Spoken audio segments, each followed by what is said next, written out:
എന്നോടൊപ്പം Soman's ടൂറിൽ Japan Korea ടൂറിൽ എന്നോടൊപ്പം ഉണ്ടായിരുന്ന doctor Jaladharan, doctor mini Jaladharan, 32 പേരാണ് എന്നോടൊപ്പം യാത്ര ചെയ്തത്. അതിൽ ഇവർ രണ്ടുപേരും ഉൾപ്പെടുന്നവർ ഒരു ടീമായിരുന്നു ഞങ്ങൾ പോയത്. അതിൽ ഡോക്ടർ മിനി തയ്യാറാക്കിയ 2 പുസ്തകങ്ങൾ എനിക്ക് അയച്ചു തന്നായിരുന്നു. അത് അൺഫോൾഡ് ചെയ്യണം. ഇന്ന് എൻ്റെ കയ്യിൽ അത് കിട്ടി.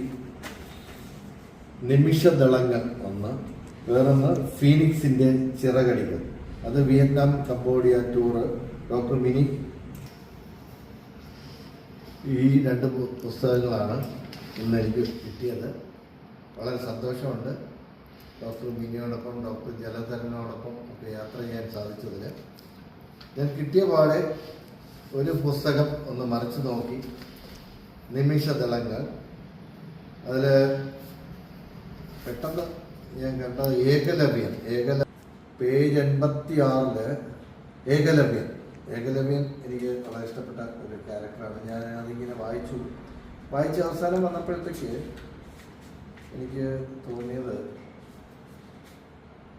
ഗുരുവിനെ നമസ്കരിച്ച ശേഷം ഏകലവ്യൻ വളരെ സന്തോഷത്തോടെ അഭിമാനത്തോടെ വാളെടുത്ത് ഒറ്റവെട്ട് രക്തം ചീറ്റി ഒഴുകി. എല്ലാവർക്കും ഈ കഥ അറിയാം എന്നുള്ള ചിന്തയിൽ തന്നെയാണ് ഞാനിത് പറയുന്നത്. മാത്രമല്ല, ഇത് മുഴുവൻ ഇതിൻ്റെ രസം ചോർത്തിക്കളയേണ്ട. ഈ ബുക്ക് കിട്ടാത്തവർക്ക് ഇത് വായിക്കാനും ഒരു പ്രചോദനമായിക്കോട്ടെ എന്നുള്ളതുകൊണ്ട് ഞാൻ ആ പോർഷൻ മാത്രം പറയുകയാണ്. വലത് കൈയിലെ പെരുവിരൽ ഇതാ ഭൂമിയിൽ കിടന്ന് പിടയ്ക്കുന്നു.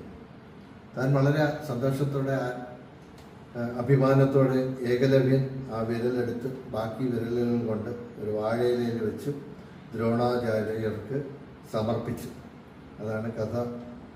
അപ്പോൾ അത്രയും ഭാഗം ഇവിടെ വന്നിട്ടുണ്ട്. അത് കഴിഞ്ഞ് യുധിഷ്ഠിരനും ഭീമനും അർജുനനും ദ്രോണനും കൂടെ തിരികെ നടന്നു എന്നാണ്. പിന്നെ ദ്രോണൻ ഒന്നും മിണ്ടിയില്ല. ദ്രോണരും യുധിഷ്ഠിരനും ഭീമനും അർജുനനും തിരികെ നടന്നു.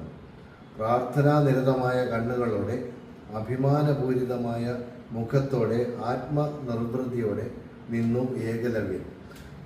ഞാൻ സ്കൂളിൽ പഠിക്കുമ്പോഴാണ് ഇത് ഏകലവ്യൻ എന്നുള്ള ഭാഗം ഞാൻ വായിച്ചിട്ടുള്ളത്. എൻ്റെ ഒരു ചിന്ത അന്ന് പഠിച്ചതിൽ ദ്രോണർ നിറകണ്ണുകളോടെ ഏകലവ്യനെ അനുഗ്രഹിച്ചു എന്നുള്ളതാണ്. അതായത് പെരുവിരൽ നഷ്ടപ്പെട്ടെങ്കിലും ഒരു ദോഷവും തട്ടാതിരിക്കണം എന്നുള്ള രീതിയിൽ അനുഗ്രഹിച്ചു എന്നാണ്. പക്ഷെ നമുക്കറിയാമല്ലോ, നമ്മൾ പെരുവിരൽ നഷ്ടപ്പെട്ട് അമ്പെയ്ത്ത് നടക്കത്തില്ല. പെരുവിരലാണ് അതിൽ കാതലായ ഭാഗം. ആ പെരുവിരൽ നഷ്ടപ്പെടണം എന്നുള്ളത് ദ്രോണാചാര്യരുടെ ആവശ്യമായിരുന്നു. അദ്ദേഹം അത് ചെയ്തു.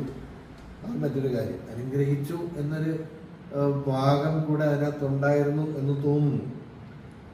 അത് ഞാൻ വായിച്ച് പെട്ടെന്ന് കണ്ടപ്പോൾ തോന്നിയ ഒരു ഭാഗം ഞാനിങ്ങനെ പറഞ്ഞു എന്നുള്ളതേ ഉള്ളൂ.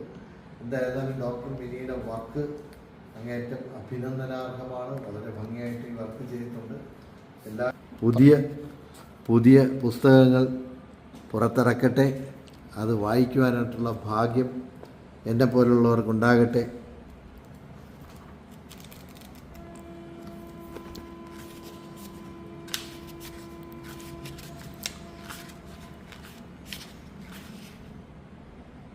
പതിനേഴ് കഥകൾ.